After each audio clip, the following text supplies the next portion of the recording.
అదే RTV app వార్తల్ని క్షణాల్లో చదివే అవకాశం ఉంటుంది. ఒక న్యూస్ పేపర్, ఒక టెలివిజన్ ఛానల్ మీ చేతుల్లో ఎప్పుడూ ఉంటాయి. ప్రస్తుత రోజుల్లో ఎడతెరపు లేకుండా వర్షాల కారణంగా ఎక్కువ ప్రజలు ఈరోజు రోగాల బారిన పడుతున్న నేపథ్యం అయితే కనిపిస్తుంది. ముఖ్యంగా చూసుకుంటే ఎక్కువగా వైరల్ ఫీవర్లతో కూడినటువంటి ఒకవైపు మలేరియా, డెంగ్యూ జ్వరాలు కూడా వస్తున్నటువంటి పరిస్థితి కనిపిస్తున్నాయి. దీనిపైన మనతో పాటు మాట్లాడడానికి విజయనగరంలో ప్రముఖ డాక్టర్గా ఉన్నటువంటి గాడి మురళీకృష్ణ గారు మనతో పాటు ఉన్నారు. ఆయనతో మాట్లాడి దీనికి సంబంధించిన మరిన్ని వివరాలు తెలుసుకునే ప్రయత్నం చేద్దాం. సార్ చెప్పండి సార్, ముఖ్యంగా చూసుకుంటే మీరు ఒక జనరల్ మెడిసిన్ ఎండీలు చేశారు. ప్రస్తుతం చూసుకుంటే ఈరోజు ఉన్నటువంటి సీజనల్ డిసీజెస్ అయితేనేమి ఈరోజు ఎక్కువగా డిసీజులు కూడా ఎక్కువగా వస్తున్న పరిస్థితి కనిపిస్తుంది. ప్రజల్లో ఎటువంటి అప్రమత్తత కలిగిస్తారు, వాళ్ళకి ఎటువంటి సలహాలు ఇస్తారు ఏంటి? నమస్తే అండి, నేను డాక్టర్ మురళీకృష్ణ అండి, ఎండి general medicine and NCD specialist and telemedicine consultant. ఈ మధ్య కాలంలో రీసెంట్గా లాస్ట్ 1 month 2 months నుంచి ఏంటంటే ఎక్కడ చూసినా వర్షాలు ఎక్కువగా పడడం వలన ఏంటంటే వాతావరణ మార్పుల వలన మా దగ్గరికి రెగ్యులర్గా వచ్చే పేషెంట్లు ఎక్కువగా ఏం చూస్తున్నామంటే సీజనల్ వైరల్ ఫీవర్స్ అంటామండి. సీజనల్ వైరల్ ఫీవర్స్ అంటే జలుబు, దగ్గు, గొంతు నొప్పి, జ్వరము, ఒళ్ళు నొప్పులు ఇలాంటి లక్షణాలతో సీజనల్ వైరల్ ఫీవర్స్ అనేవి వస్తుంటాయి. ఇవి కాకుండా ఈ వాతావరణ మార్పుల వల్ల ఏంటంటే మనకి మంచినీరు, చెడు నీరు ఎక్కడికక్కడ స్టోర్ అవ్వడం వల్ల ఏంటంటే మనకి చెడు నీటిలో కొన్ని రకాల దోమలు బ్రతకడం వల్ల వాటితో మనకి మలేరియా జ్వరాలు ఎక్కువగా వస్తుంటాయి. ఈ మంచినీటిలో అంటే మనకు వర్షం పడిన తర్వాత ఆ నీరు ఎక్కడికక్కడ స్టోర్ అయిపోవడం వల్ల అంటే మనకి టైర్లలో అవ్వచ్చు, కొబ్బరి బొండాల్లో అవ్వచ్చు, లేకపోతే టెర్రస్ ఓపెన్ ట్యాంకుల్లో అవ్వచ్చు, ఇలాంటి వాటర్ ఎక్కువ చేరిపోవడం వల్ల మంచినీటిలో కొన్ని రకాల దోమలు అందులో వ్యాప్తి చెందుతాయి. వాటి ద్వారా డెంగ్యూ జ్వరాలు అనేవి ఎక్కువగా వస్తుంటాయి. వీటితో పాటు కొన్ని ఏరియాస్లో ఏంటంటే చికెన్ గున్యా జ్వరాలు కూడా, అది కూడా ఒక రకమైన దోమల వల్లే వస్తాయి.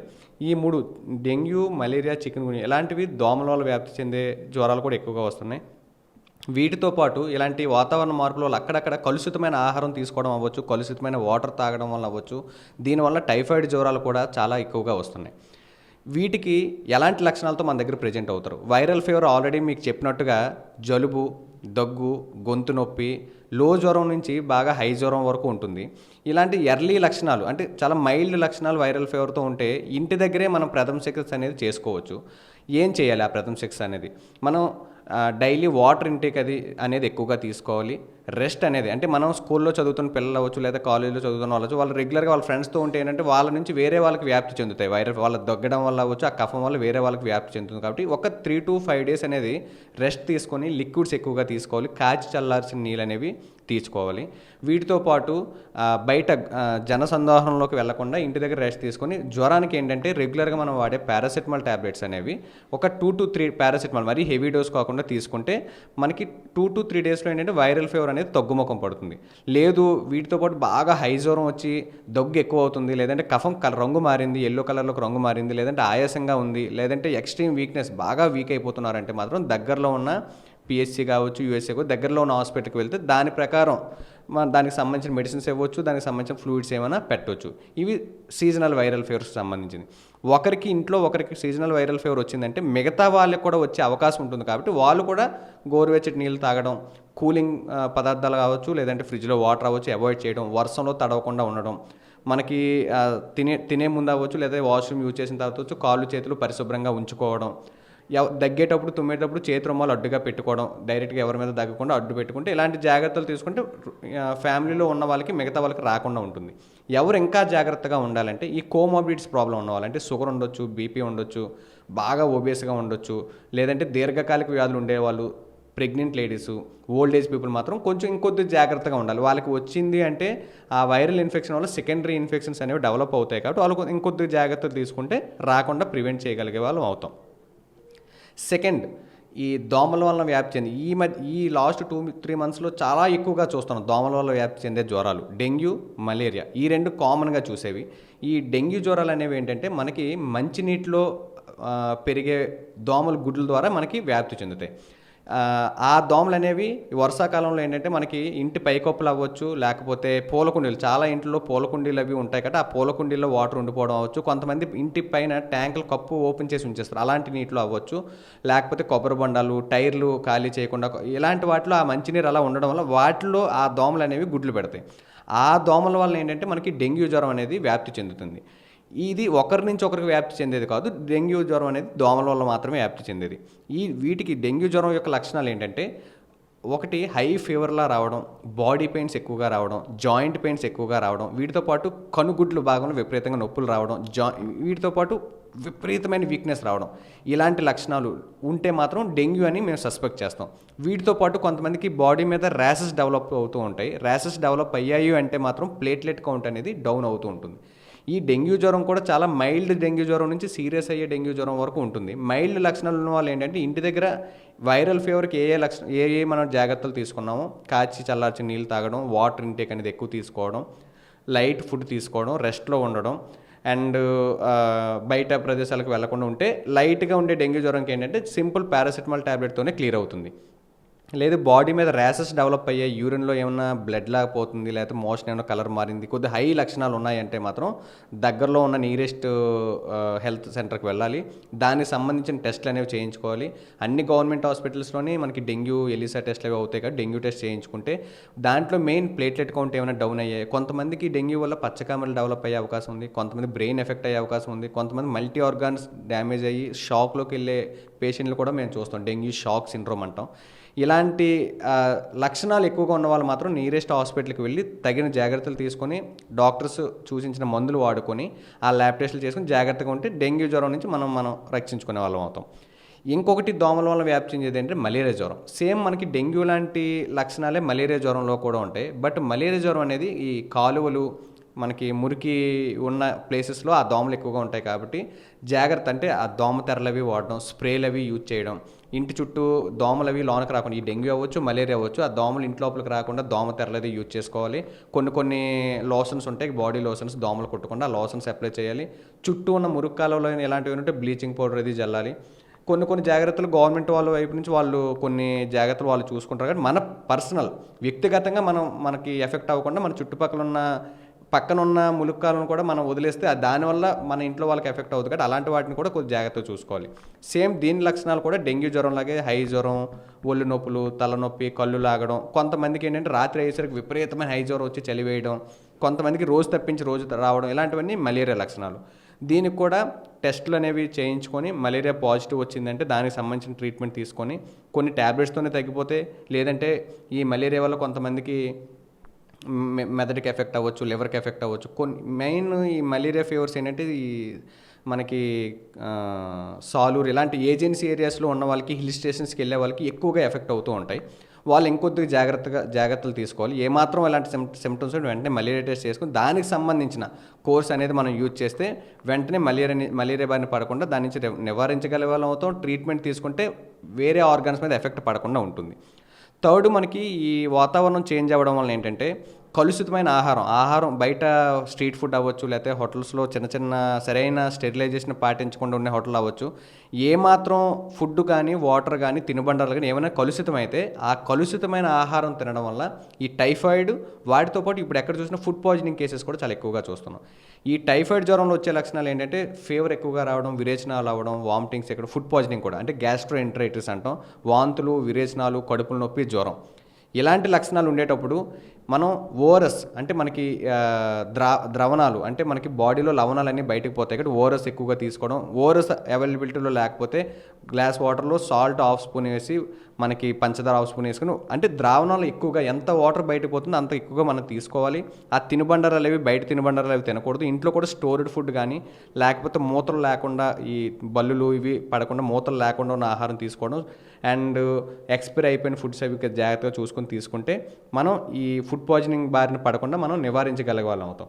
ఒకవేళ ఇలాంటి లక్షణాలు ఇమీడియట్గా ఉంటే బీపీ డౌన్ అవ్వడం, బాడీలో లవణాలు డౌన్ అయిపోవడం వల్ల బాగా వీక్గా అయిపోతారు కాబట్టి ఇమీడియట్గా దగ్గరలో ఉన్న నియరెస్ట్ హాస్పిటల్ ఏదైతే అక్కడికి వెళ్తే దానికి సంబంధించిన ఫ్లూయిడ్స్ అనేవి వాళ్ళు రన్ చేసి దానికి సంబంధించిన మెడిసిన్స్ అనేవి వాళ్ళు ఇస్తారు కాబట్టి ఆ విధంగా మనం దాన్ని గ్యాస్ట్రోఎంటరైటిస్ ఆర్ టైఫాయిడ్ ఫీవర్ ఆ విధంగా మనం ట్రీట్ చేసుకోవచ్చు. అంటే ప్రస్తుత రోజుల్లో ఎక్కువగా జ్వరం వచ్చిందంటే చాలు, తర్వాత తదుపరి కీళ్ళ నొప్పులతో కూడినటువంటి పొంగులు కూడా ఏర్పడుతున్నాయి. ఎక్కడ జాయింట్స్ పెయిన్స్ వస్తున్నాయి, తర్వాత ఆ ప్రాంతం కూడా కొంచెం అది ఉబ్బిపోయి కూడా చాలా నొప్పి వస్తుంది, తీవ్రంగా ఇబ్బందులు పడుతున్న పరిస్థితులు కనిపిస్తున్నాయి. దీని ఏంటి లక్షణాలు ఏంటి కొత్తగా కనిపిస్తున్నాయి ఈ మధ్యకాలంలో, దీనిపైన ఏం చెప్తారు?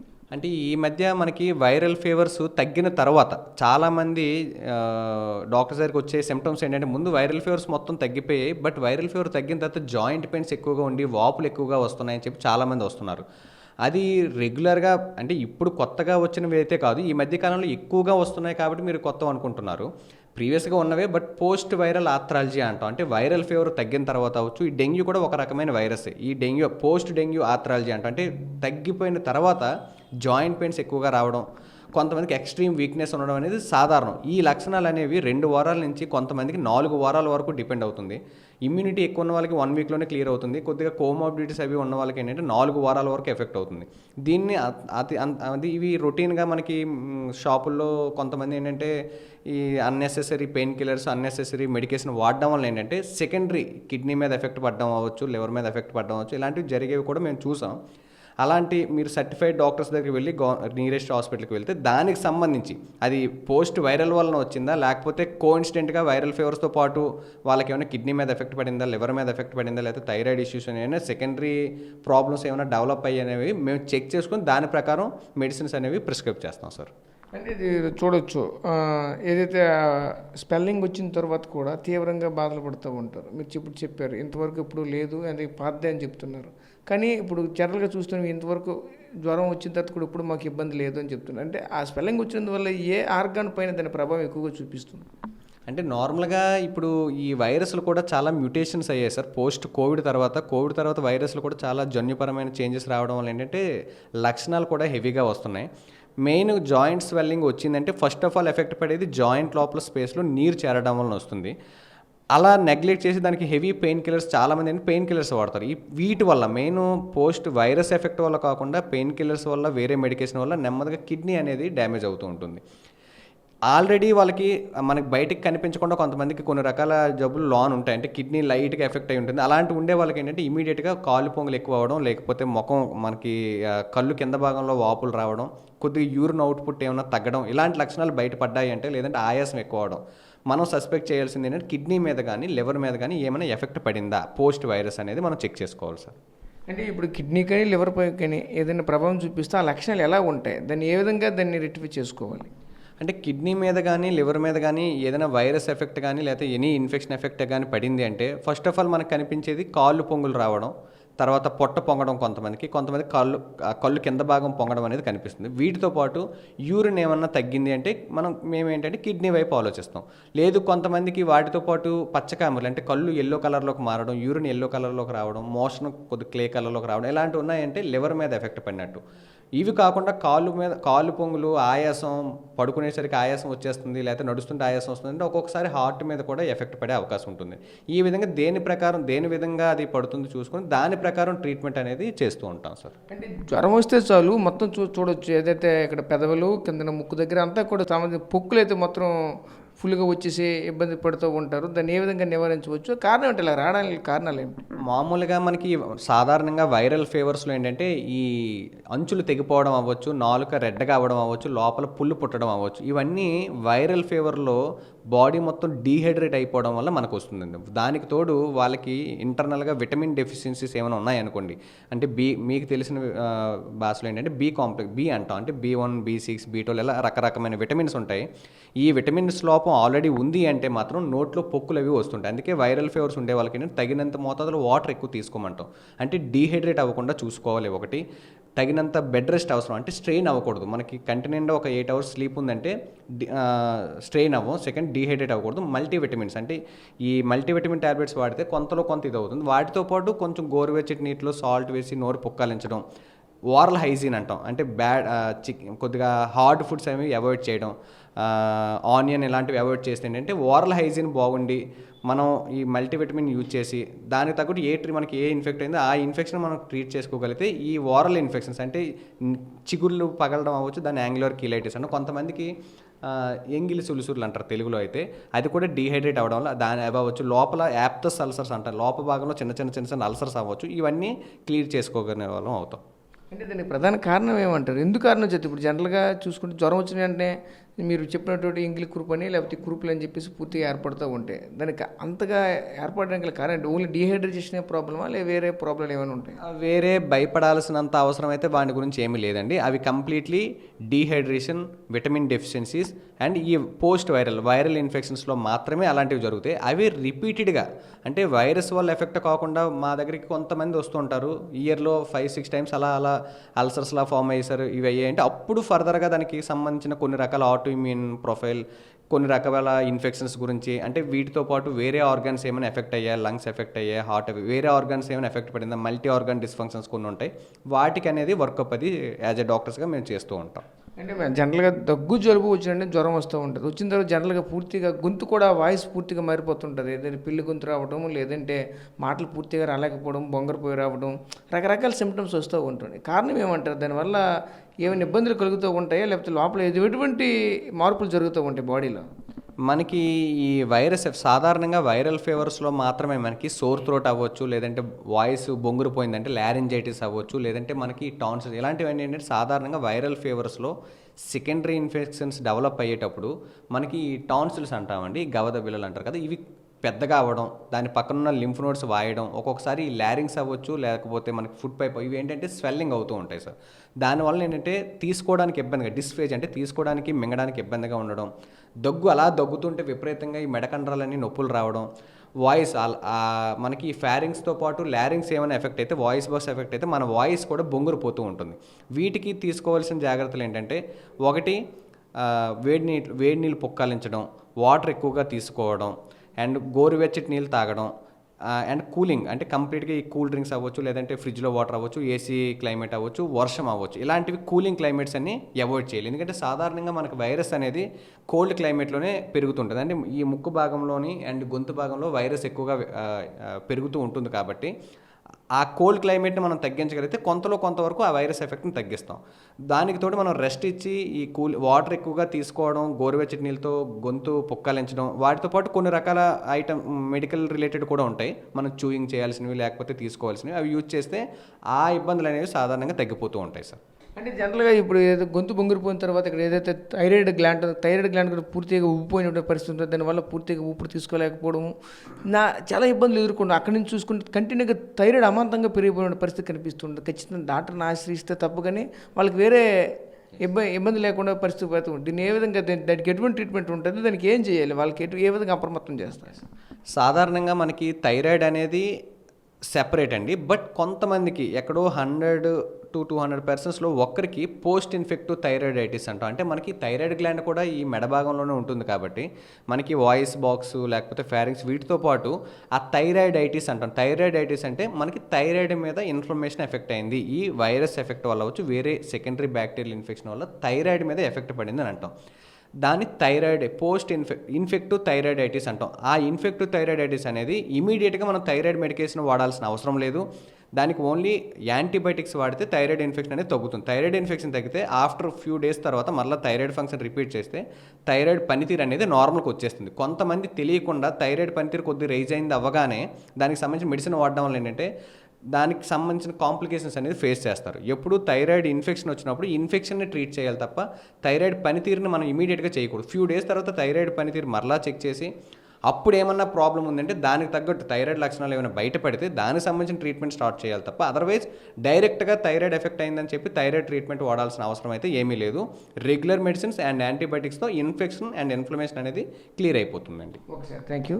సో చూసాం కదా, ముఖ్యంగా చూసుకుంటే ప్రస్తుత రోజుల్లో వస్తున్నటువంటి సీజనల్ ఫీవర్స్ పట్ల ఎటువంటి అప్రమత్తత ఉండాలి, దాని తర్వాత వచ్చినటువంటి పరిణామాలు ఏ విధంగా ఉంటాయి, మలేరియా, థైరాయిడ్కి మొదలైనటువంటి వ్యాధులు వస్తే ఏ విధంగా దాన్ని మనం ట్రీట్మెంట్ చేసుకోవాలి అని దీనిపైన మరిన్ని వివరాలు మనతో పాటు చెప్పిన పరిస్థితి కనిపిస్తుంది. కెమెరా పర్సన్ నాయుడుతో రాజేష్, షార్ట్ టీవీ, విజయనగరం నుంచి.